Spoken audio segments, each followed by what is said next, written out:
Welcome to the Clean Power Hour Live. Today is April 6th, Says you're 2020. scheduled. Say what, John? Says you're scheduled in the top left.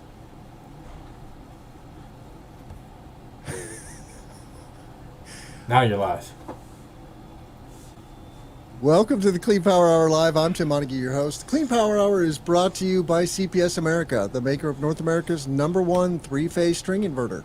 With over 6 gigawatts shipped in the U.S., the CPS America product lineup includes three-phase string inverters ranging from 25 to 275 kW. Their flagship inverter, the CPS 250-275, is designed to work with solar plants ranging from 2 megawatts to 2 gigawatts. The 250-275 kW pairs well with CPS America's exceptional data communication and controls and energy storage. Go to chintpowersystems.com to find out more. Welcome to the Clean Power Hour, my co-host and commercial solar guy, John Weaver. Hey Tim, sorry if I interrupted you there. It looked like it said you were scheduled, but you actually know what you're doing here. So It's nice. all Good good, morning. brother. It's all good. Uh, Yes. I want to remind our listeners that they can check out all of our content at cleanpowerhour.com. Give us a rating and a review and subscribe to our YouTube channel. We have a special episode again this week. We have a guest, Thomas Hickey with Sandbox Solar, who's going to be joining us in just a minute here. And we're going to be geeking out on a product they're designing called SPADE or Agrivoltaics. And of course, we're going to bring you the best in clean energy news, solar, wind, and battery storage. And with that, John Weaver, what is going on in your world? Oh, we're finishing some projects. We're cleaning up some residential work. Trying to keep up with the inbound calls and grow this company a little bit as we move forward. Solar is busy. Inbound calls don't stop these days. Gotta catch on to this. We're on the uptick of the solar coaster, I guess, as a nationwide thing, and existing as a company within it's challenging to keep up with it. So I think it's keeping up, hiring the right key people, growing a little bit. I don't think it's Is an uptick. I think it's a rocket ship. And and yeah, there are ups and downs in the solar industry, but man, it's really gaining momentum now, and so it's an exciting time in clean energy. We have the technology to completely green the grid and net zero the economy. We just have to deploy it. And today we're going to be talking about agrivoltaics, which is a wonderful way to deploy solar because it's all about dual use, right? Solar takes up space, and you can do multiple things with that space when we're talking about agrivoltaics. So let's bring Thomas Hickey into the show. Thomas is with a company called Sandbox Solar in Colorado. I learned about Sandbox. I've got my Sandbox hat on. Thank you to Alexis Piscaris, who I met at RE Plus. Alexis runs the Agrivoltaics Consulting Group up in the UP of Michigan, and she's a collaborator of Sandbox's. So welcome to the show, Thomas. Hey, thank you. Thanks for having me. Great to be here. Yeah, thanks for joining us. Really excited to learn more about you and your company or product. So give us a little background on yourself, Thomas. What attracted you to clean energy in the first place? Yeah, sure. So going kind of all the way back there, I was inspired first back in high school, taking an environmental science class. My teacher at the time, Drew Denson, just had this inspiring message for us, and I saw the sun as this limitless power source, and wanted to tap in. So started to study sustainability as a minor at Colorado State University. That eventually led me to seek out a job in the solar industry here. So I was applying left and right, freshman, sophomore year of college, and eventually landed a job at an off-grid solar company. So we would service a lot of systems up in the foothills of Colorado, mainly off-grid homes, battery backup, things like that. And it was at that time I met Ian Score and AJ Lyle, who were in the process of creating Sandbox Solar as their own company. And so after a few more years working for the off-grid solar company, I eventually hopped over to Sandbox Solar once they had a large enough kind of workload to take on. And the rest is a little bit of history there. And what does Sandbox specialize in? Yeah. Sandbox Solar, a small scale solar development company here in Fort Collins, Colorado, mainly doing residential, commercial, getting into a little bit of community scale, and also agrivoltaics, of course. So doing a lot of innovative research with this kind of dual use land model. We're also seeing a lot of interest in batteries, or grid tie batteries in the recent years, probably past 2 years. So a couple other specialty projects like Red Feather is a community up in the mountains. So we're working with them to get their library completely capable of going off grid if they need to. So solar, generator, backup, the whole 9 yards. Very cool. Well, John wrote a story about a product you're developing called SPADE last week. I'll put that on screen here in a second. But tell us a little bit about SPADE, and maybe John, you could give us a little background for us other solar professionals. Like, what did you learn about SPADE, John, that inspired you to write an article about it? Sure. Well, I'll start, and then maybe Thomas, you jump on and fill in about what it's really about, because I'm just a sales guy. So I learned about SPADE actually, last year we were researching companies that had won the various prizes from the Department of Energy for projects, for programs. And SPADE had won a grant to be developed, and maybe Thomas can tell us about that. And then they got through 5 rounds of the competition.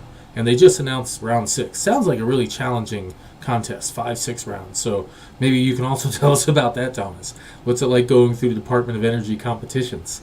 And we saw that they went beta of sorts last year, and we could actually click on it and see a few items.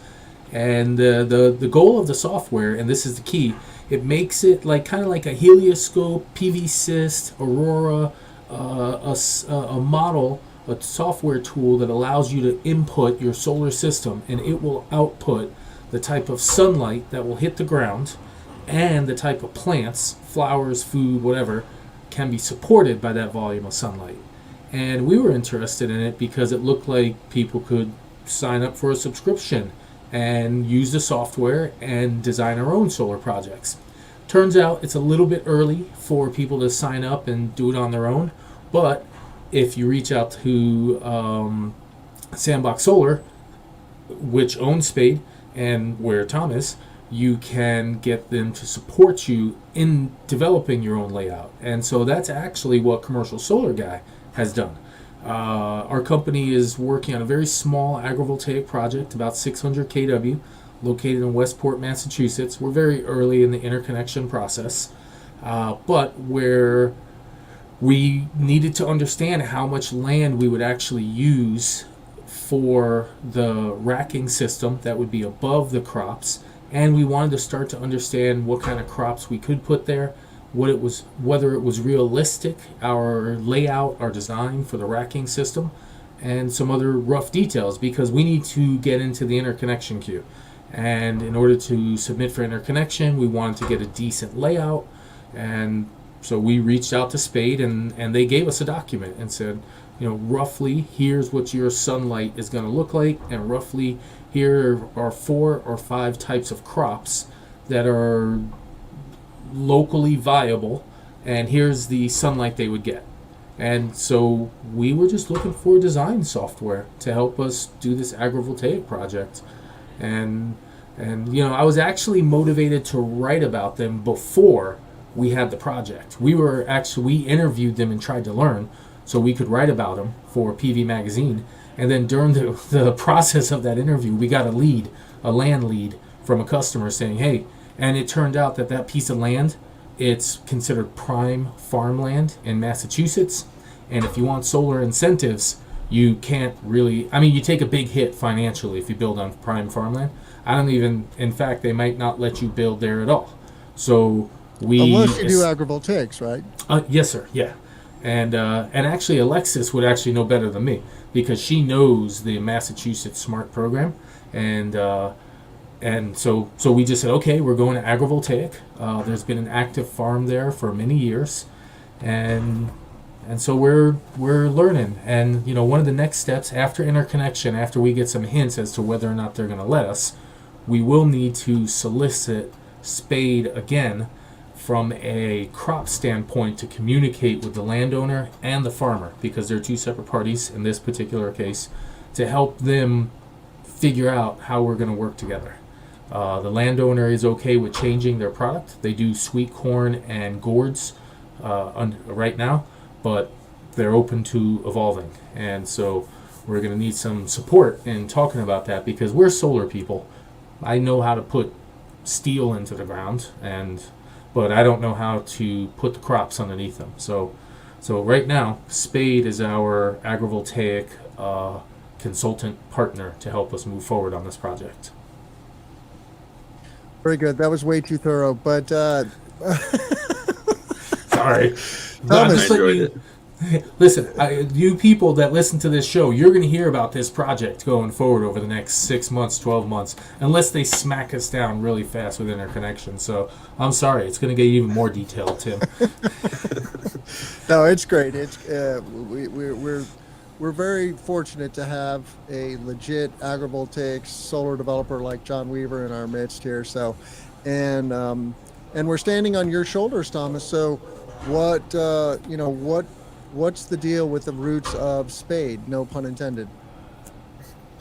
Yeah. Well, that's very kind of you to say that. And John gave a great background there. Covered most of it, but. You guys hiring, Tom? Maybe I get a job over there now. Hey, let's go. Open for partnerships always. So I mentioned a little bit to y'all offline. So Sandbox Solar, through the innovative research aspect of the company, partnered up with Colorado State University back in 2018, applied for a USDA SBIR grant, Small Business Innovative Research, through the Department of Energy or Department of Agriculture. We were successful in that application, so that enabled us to get a site out at CSU's horticulture farm, where we're testing 3 different module types, different transparencies, on these different pole-mounted fixed south-facing arrays. And from that, we were, the first in our region to do something like that, amongst the first in the academic realm to do something like that. University of Massachusetts, University of Arizona were also, they're ahead of us, certainly. But from that, because we were kind of leading the charge for our region, we had folks reaching out, asking, how are your crops doing? What should we plant if we want to do this? What transparency should we have? What type of array should we have? And, we could kind of speculate and make a best guess on what could work for these different regions, different academic institutions, different developers. We had folks reaching out all the way from Alaska, Maine, Florida, Washington State. And so at the end of the day, these are all different growing regions, different climates. And so we weren't certain with kind of like a direction to go and exactly where to lead them on what crops and what configuration to use. So we started to kind of form this idea like, hey, we need a modeling tool to help people better understand what's going on for their location.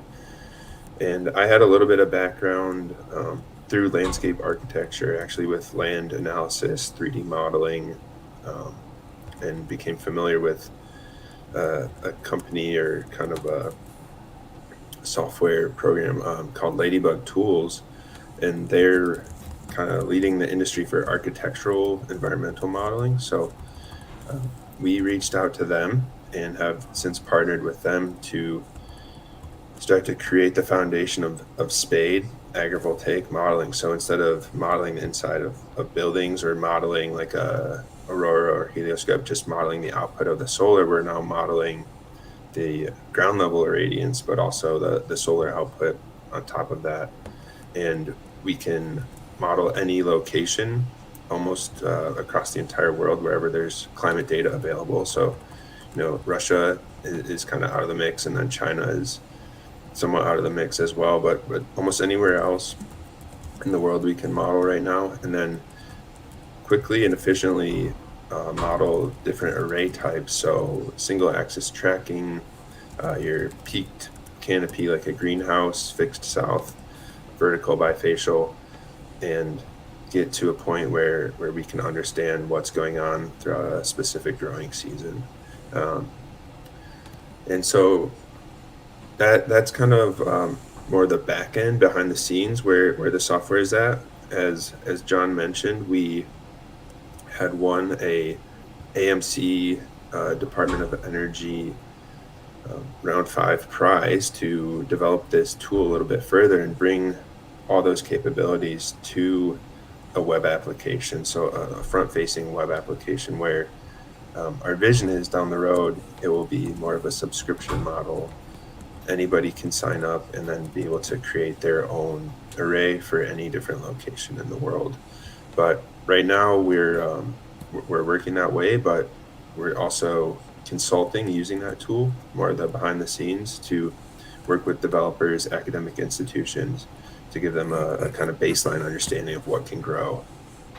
So I get it that it's analogous to a helioscope, and us DG solar developers are very familiar with a tool like helioscope, which is great for up to a few megawatts. Not great above like 10 megawatts becomes quite challenging. But what's on my mind is that we have 9 climate zones, I think, in the U.S.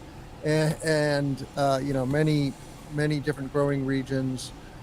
Is this tool going to help me automate the process of identifying what could possibly grow?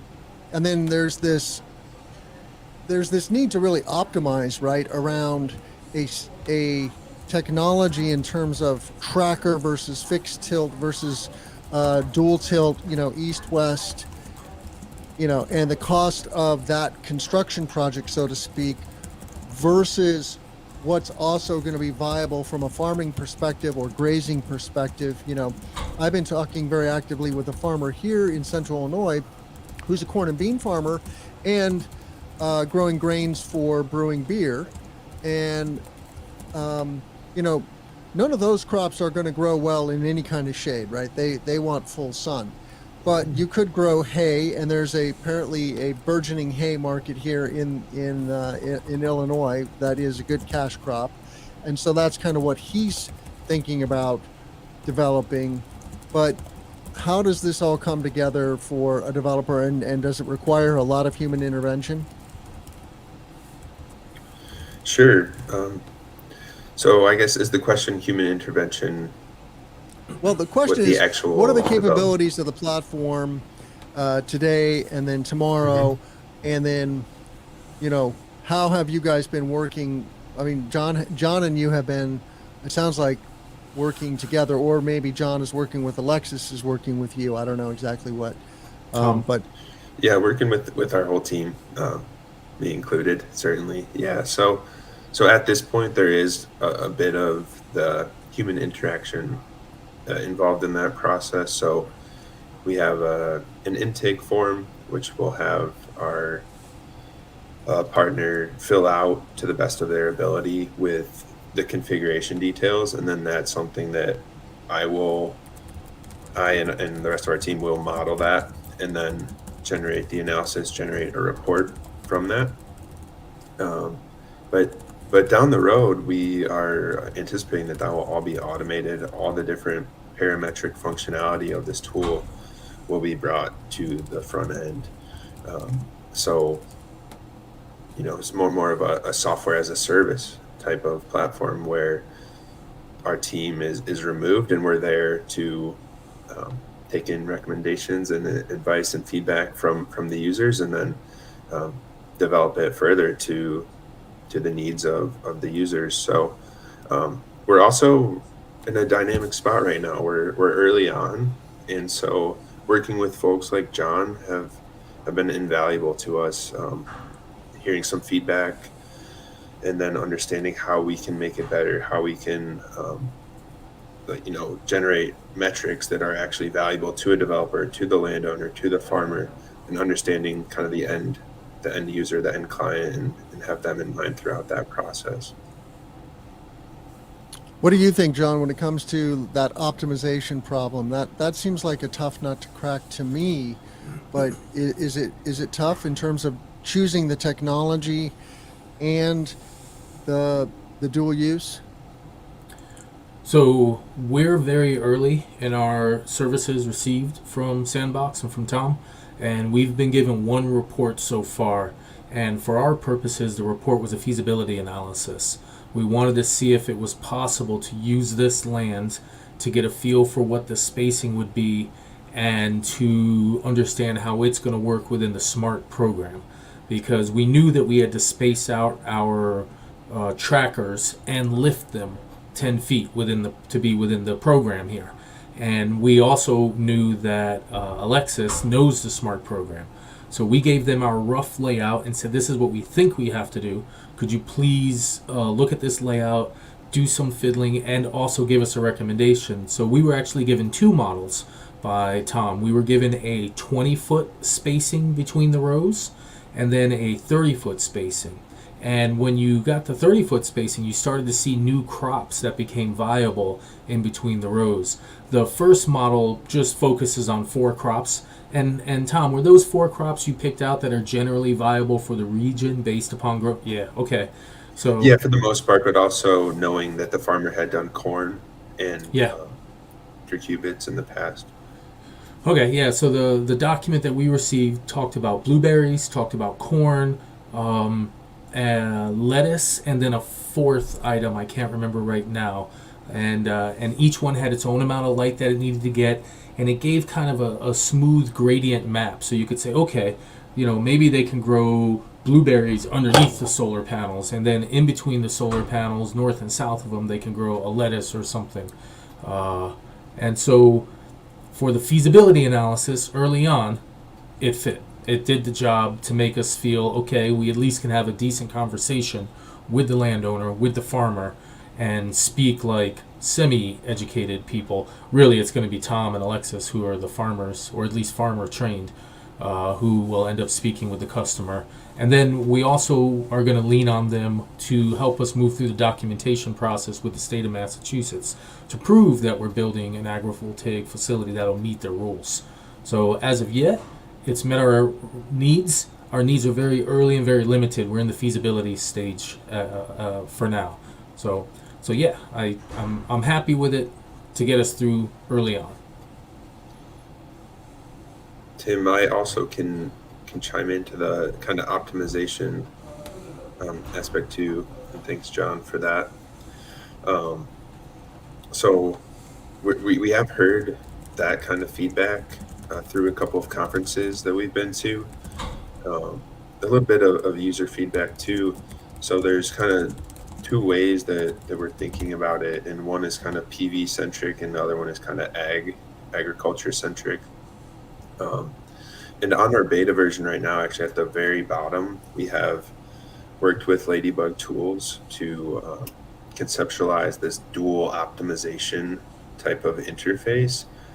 And again, it's in its beta mode, but it's showing what could be possible through a little bit of AI, a little bit of kind of running several different outputs and then having them all at your disposal. So you can choose maybe from the left side, it would be more PV centric. So you could choose your parameters, and this is before even modeling anything yourself, but you could choose, say, 10-foot height, because you know that you'll have that. You could choose a specific row spacing, and then more on the right side, from the agriculture perspective, you could also choose what percentage of light you want coming through, or do you want a high light environment, a low light environment?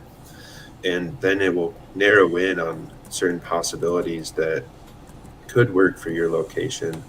Um, and so that's something that we're working towards, and we think could bring value to folks, instead of kind of, I call it the shotgun approach, where it's more, like, we could do any type of configuration. Which one should we do? We can use this type of dual optimization tool to hone in on 3 or 4 different possibilities, and then we model those and analyze what's happening, and then we can come to a clear decision from that.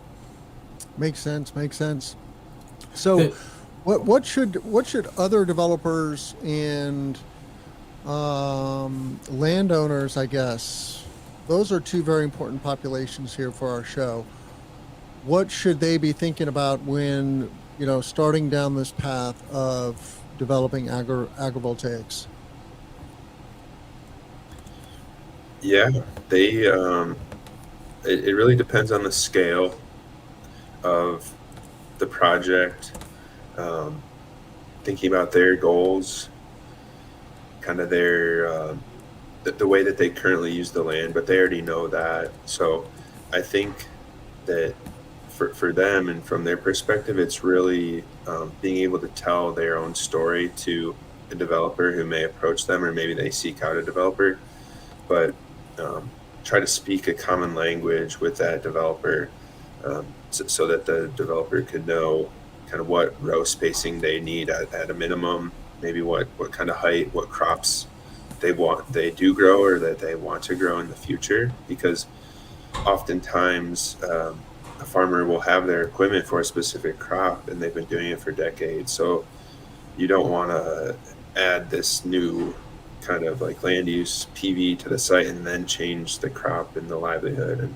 all those things. So I think trying to keep things as similar as possible. So making sure that they can share their needs with a developer to come to some middle ground there is a good way to go about that.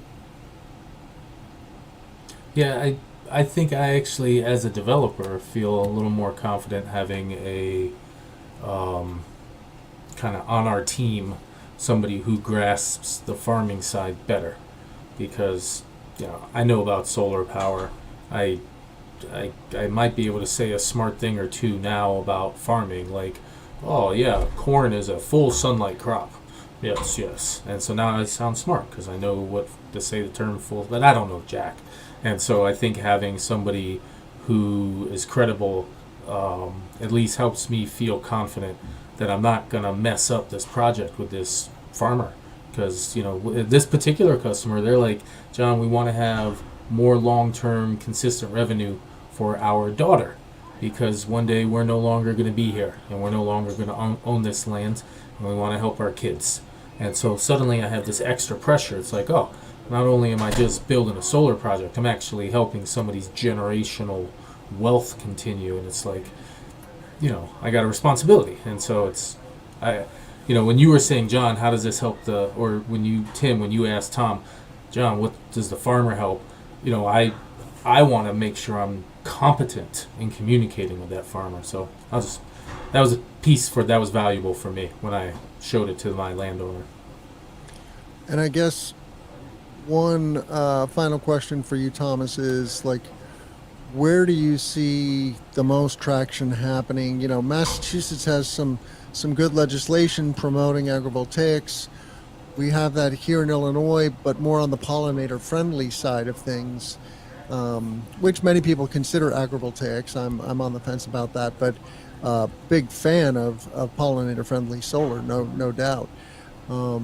But where's the action in agrivoltaics in the United States right now? Yeah, that's a good question. Very dynamic space, and one side of it is the policy front, and I think that helps enable a lot of the development side of things. And so I'm going to kind of speak about the drivers that I see right now, and that might help answer the question a little bit. So um, there's kind of the two drivers I see is one is more like climate driven. So we're seeing actual benefit to plants and crops in some regions of the US and regions of the world, semi-arid, arid environment. So Colorado, Utah, Arizona, California, those types of regions here in the US. And, you get down to the Southwest, that's where majority of our food comes from. So there's a lot of sunlight there. It makes sense for food and for solar. And then on the other side, there's this driver of kind of land use competition, and that's more of a Eurocentric kind of model, in my mind, at least how agrivoltaics kind of came out to the scene, where it's more of a competition for land use, or like we need to keep growing food here because we have a lot of people here, but we also need to produce energy here because we have a lot of people here. So that started. And land is more of a premium, like in the Northeast and the Mid-Atlantic. Sure. States like New Jersey, right? They've banned, I think, ground-mounted solar on ag land now. Perhaps they have an exception for agrivoltaics. I'm not sure, but and that makes sense, right? It's a very small state. Mm-hmm. But Jersey does have an agrivoltaic program that's coming, and I've heard about some people who are very interested in it. So, Tom, you need to, get your next state on your list. Sounds good. Yeah, we'll be there. all right. Well, thank you so much for joining us, Tom. We're going to let you go, and I put some links in the chat, and we'll put these links in the show notes, of course. People can find Sandbox Solar and SPADE. SPADE has its own website. That's agrivoltaic.design. And Sandbox Solar, just like it sounds, sandboxsolar.com. And we're going to move on to the news. Thanks so much, Tom. Thanks, Tom. Yeah, thank you both for having me. It was a pleasure. Thanks for repping the Sandbox Solar hat. That's awesome. All right, we'll see you, man. Cheers, guys. All right. Well, thank you, John, for covering Sandbox and Spade. And I'll be talking to Matt Riggs tonight, the farmer I'm working with locally. See if maybe we can engage. What does it take financially to engage with Alexis and Company? Can you say anything about that? Well, I'll say at the very early stage that we requested, and we asked for a piecemeal. We spent $1,000 to speak with them, to get a little bit of communication with them and the farmer, and to get their original design, layouts, that type of stuff. Yeah. But again, we asked for an a la carte because we knew that our project had some really big challenges. For instance, getting through interconnection is going to be what we think the hardest one due to the local grid. And so I didn't want to sign a big contract, and I specifically said, hey, you can charge us a tiny bit more for this so that it works out. But so that's where I'm at for the initial involvement with them, talking with us, going over our project, looking at the local laws, and then if we do get a conversation or two with our landowner, but then that'll be it for the first $1,000. Cool. Well, let's dive into the news. I want to shine a light on a publication called Renewable Energy World. They have a great podcast called Factor This.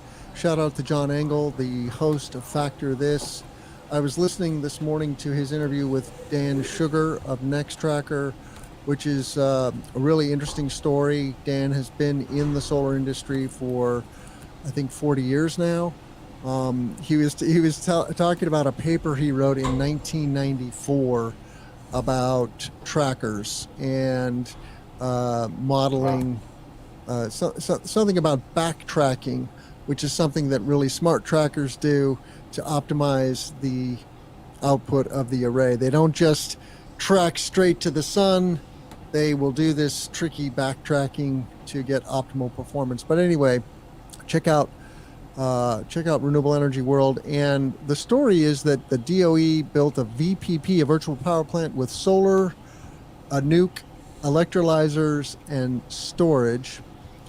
And I'm going to put this on screen here in a second, but this sounds very complicated. I'm not sure exactly why they did this experiment, so to speak, but it's a group called the Advanced Research on Integrated Energy Systems at NREL, and they provided this solar array battery storage system, hydrogen fuel cell electrolyzer, and a controllable grid interface.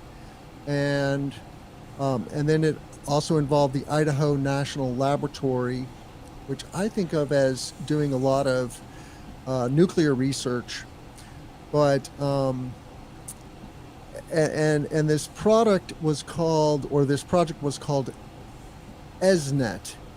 And then they created this connection between NREL and Idaho National Laboratory to synchronize simulations and control signals, providing what was labeled virtual proximity of the assets. The long and short of it is that this experiment worked, and the researchers simulated a sudden loss in solar power from a passing cloud. Okay, that's the thing about solar, right? Is when there's clouds, production can go down drastically, and it can happen quickly. And the nuclear reactor stepped in to support grid demand. And then when they simulated a storm knocking out neighborhood power lines, the nuclear reactor ramped down its power to the grid and redirected its increase hydrogen production and storage. And so I think you're getting the picture, John, that this is a VPP that involves multiple sources and loads, and it's very, very complicated, but welcome to the grid, right? Like, the grid is one of the most complicated machines that humanity has built. It is due for a major upgrade, I will say, and we're in that process, and thank you to the DOE for funding the modernization of the grid, because that is essential. And well, what are your thoughts about a nuke VPP? It was cool. I mean, really, at first, I mean, this is really about testing ideas, because we believe at a higher level that it should be just fine for a nuclear power plant to be integrated into the broader grid. And technically, there was no actual nuclear power plant involved. This was a simulation of an SMR, of a small modular reactor on this project. But what they did do is that they felt much more comfortable having a fiber optic wire in between these two locations so that they could run this simulation. And with loads growing and shrinking or load demand growing and shrinking, you have to adjust the output of these different facilities. One of the challenges of adjusting the output of a nuclear reactor is that it doesn't become very financial if you have to shut it down for half the time. So they added in hydrogen and batteries, which allows us to store this consistent, flat, what we used to call baseload generation of nuclear. And when the electricity is excess, we put it into hydrogen or batteries. And so I like that we're working toward that, how to make use of potentially curtailed electricity. So if we can, I guess, speed up the communication between our gear with fiber optic networks, maybe that will allow us to, over larger regions, integrate resources. Like, if we have a really smart region, we can just turn on our hydrogen electrolyzers whenever we need and store that hydrogen. And so I think for me, the coolest part is just seeing people get comfortable with ultra fast, low latency fiber optic connections between things. And that seems to be the future, that we are going to have to get bigger, faster, and smarter at turning things up and down because of the variability of wind and solar. And so that's what I like. We're plugging in fiber optics into our assets, and hopefully that'll make us better at them. Yeah, I think your point is key. The low latency, right? You need instantaneous communication between these assets, and fiber optics make that possible. Information is traveling at the speed of light inside a fiber optic cable. I actually worked at a fiber communication company for a while, a company that made a device called a gigamuxer that sends multiple signals down a single fiber optic cable, so getting more bandwidth out of a single fiber.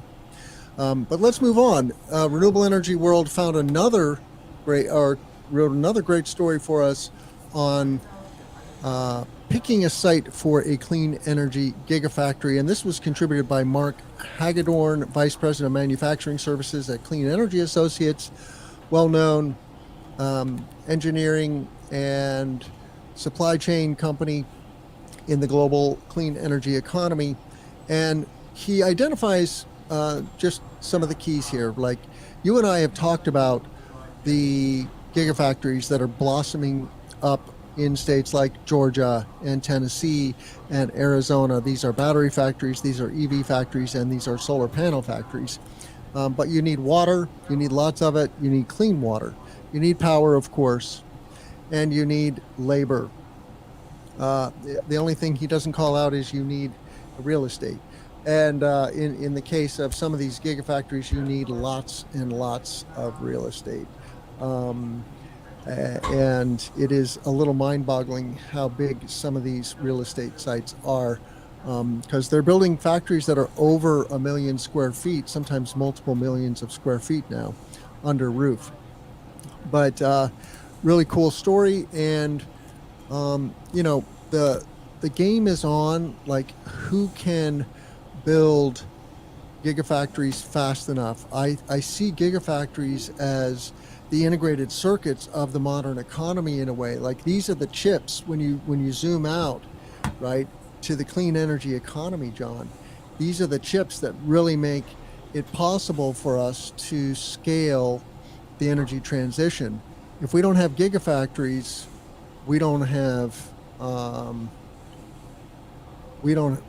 clean economy, and we don't have energy security. There's just so many goods that come out of onshoring and reshoring manufacturing of solar, batteries, and EVs. As a business person in the space, I get a little anxious sometimes. I'm like, John, are you doing enough to secure your personal future savings account, when you're going to retire and, I'm not going to be able to generate revenue? Maybe, hopefully not. Hopefully I can work until because what the heck are you going to do when you retire? I don't know, maybe climb some mountains. But, thinking about, like, being in place, working, getting projects, and the anxiety that these manufacturers must feel as battery factories and solar factories are being rolled out, and you're watching just boom announcement, boom announcement, boom announcement, and at the same time you and your team are in a back room designing and calculating and spreadsheeting and chasing finance and looking at zoning and looking at different jurisdictions, and bam, another announcement, bam, another announcement.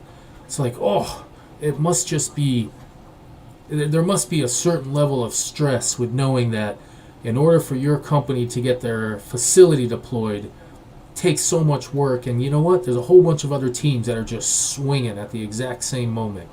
And, hopefully for us consumers and for the planet, hopefully there's an over manufacturing capacity. So we get one of those, boom bust cycles where we get some cheap batteries for half a decade as the market reconfigures in the year 2035. But my goodness, just hearing you say it and talk about CEA, because Clean Energy Associates, they're big wigs and they talk to all the big players. Christian Rosalind, good friend of mine, he works at CEA, and he consults with the biggest, smartest people, and he gives them the knowledge he can.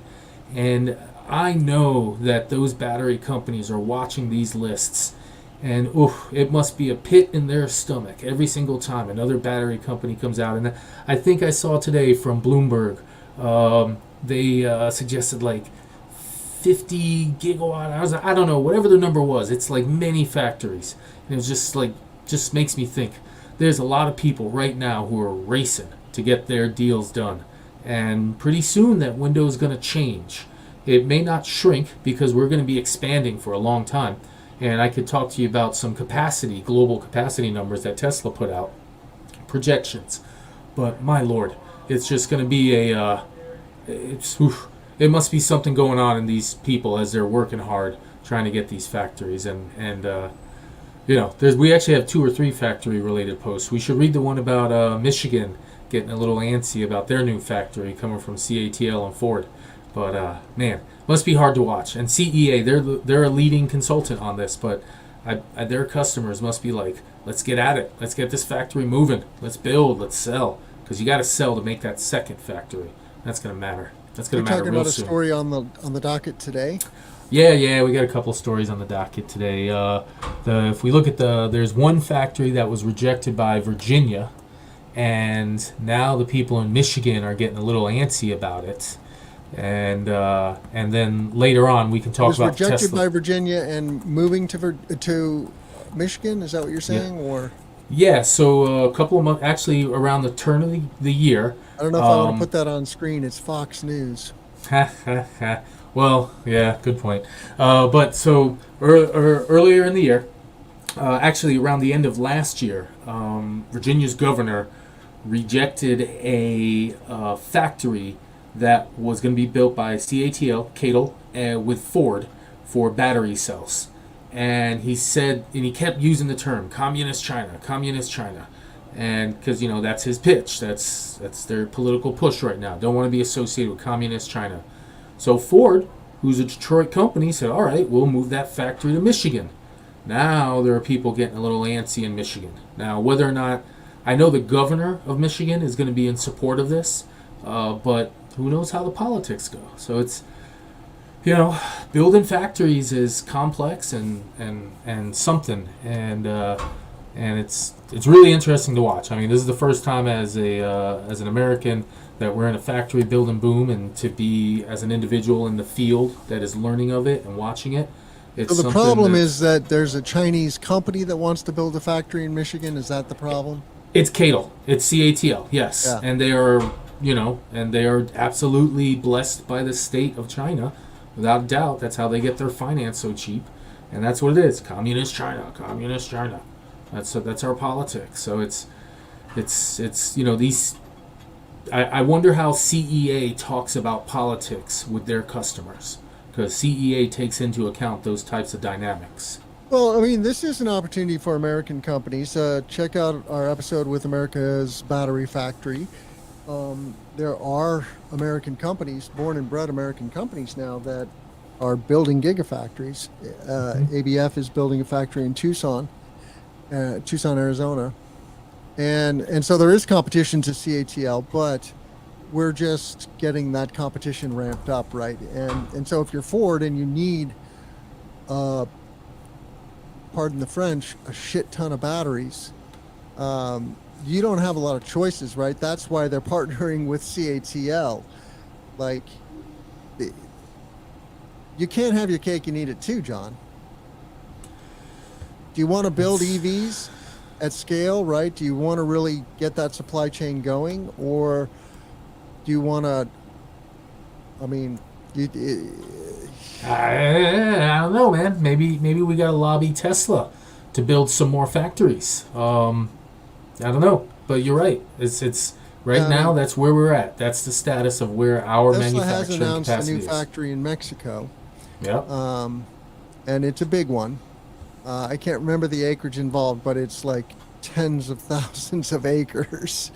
And I think that's a wonderful idea, building factories in Mexico and the U.S. It's a both and Canada. And I mean, our economies are integrally tied. They're close to one another. It's quick to get stuff from here to there. Makes a lot more sense than build. I mean, today we're completely at the mercy of Asian factories for batteries, for solar panels, not for EVs necessarily, although a lot of EVs are getting made in Asia. So, well, let's talk about EVs a little bit. You found a story on Reddit about somebody using their Ioniq 5 as a way to power their refrigerator. Is that the deal? Yeah, it looks like their grid went off. Just a neat little picture showing an Ionic 5 sitting in the snow. And you have a nice yellow extension cable running into the house. The individual pointed out that the Ionic had been running for, 16 hours so far, and they'd only lost 8% of their battery. And they're running a fridge and a heater. And, that's it. That's what you need. They also talked about in the comments section on the article that there was propane maybe for cooking. And then they were also speaking of having an electric panel, emergency panel. So I don't know if they're like throwing the rest of their switches on their electric panel to shut stuff off.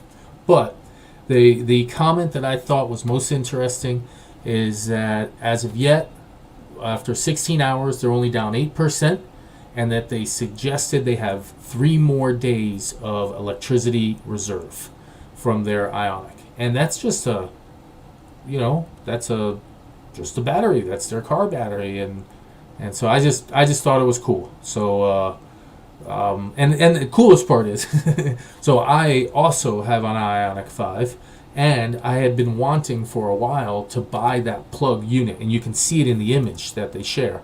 I had wanted to buy that one for a while, and for a long time it was like $600. I was like, man, am I ever going to use this thing? And now that I see this happening here, I went out and bought it, but it was like more than half off.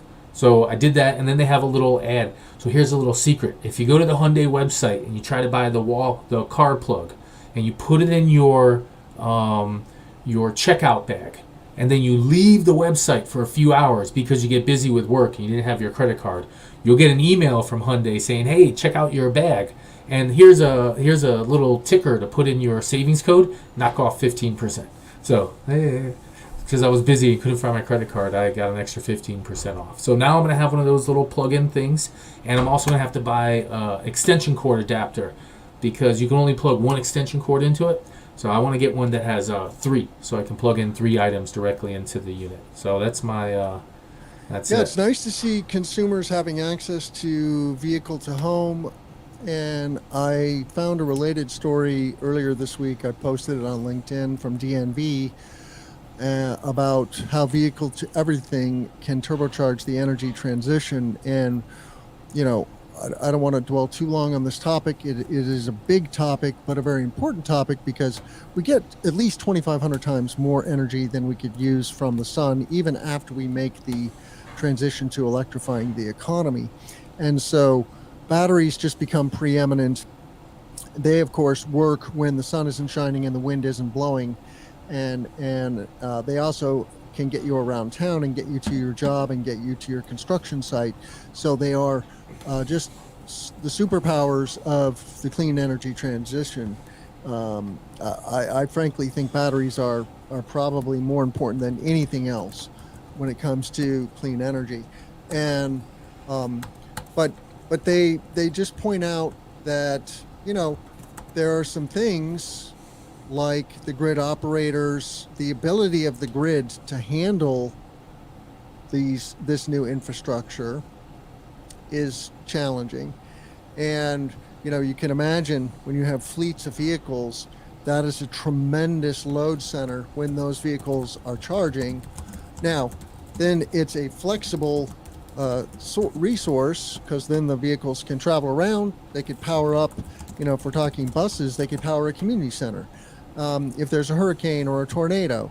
And as we've seen this last 2 weeks, there's a lot of storms happening in the United States. And that's no fun when your town gets hit by a tornado and all of a sudden you're out of power for potentially some weeks at a time. So good story, good report from DNB on this topic of vehicle to everything, as they call it. So I snuck one in there on you real fast. Yeah. The new Ram, and this hit the news I think yesterday, the new Ram pickup, the new Dodge Ram pickup, will have 229 kilowatt hours of storage in its battery. 229, Timothy. It's like 10 days. No, it's not 10 days. It's like 7 days for a fully powered huge house using 30 kilowatt hours a day, Tim.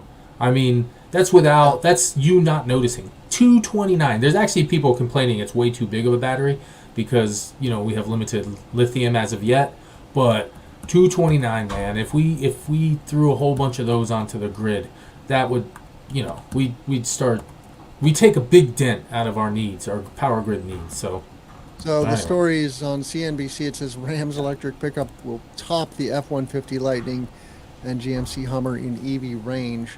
So it's offering up to 500 miles of driving range. That's a big lot of number. range. That's a real awesome. big number.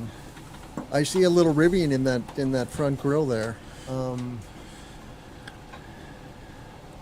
Trying to make their EV look high tech. Front grills are going to evolve. I mean, we got to get better at using that space. I mean, without having to have air intake there, we should get more creative. I mean, I don't know. I wonder if somebody's going to come up with a cool thing where, like, the air gets sucked in and it... Yeah, I don't know. They should figure something else out. They've updated the Ram logo as well. Yeah. Getting edgy. So, speaking of vehicles and batteries and stuff, Tesla released its third master plan. And I wrote an article on it, a real quick summary of it for PV Mag. And so that's the link. But you should... We love to see John Weaver stories. Well, this is just a simple one focusing mostly on the solar and energy storage because it's for PV Mag. But you really ought to give some time to the Tesla plan to look more broadly at it. And I linked to it at the top. I wonder if the boss has left the link. Yep, there it is. But it's like a 40-ish page document, and it's pretty smart. It gets into heat pumps, it gets into hydrogen, it gets into the manufacturing costs. It really kind of looks around a lot of things to figure out what it's going to take to move to sustainability. And if you share the article, I really kind of like one of the charts, the third chart on the article. They show keep going, two more down.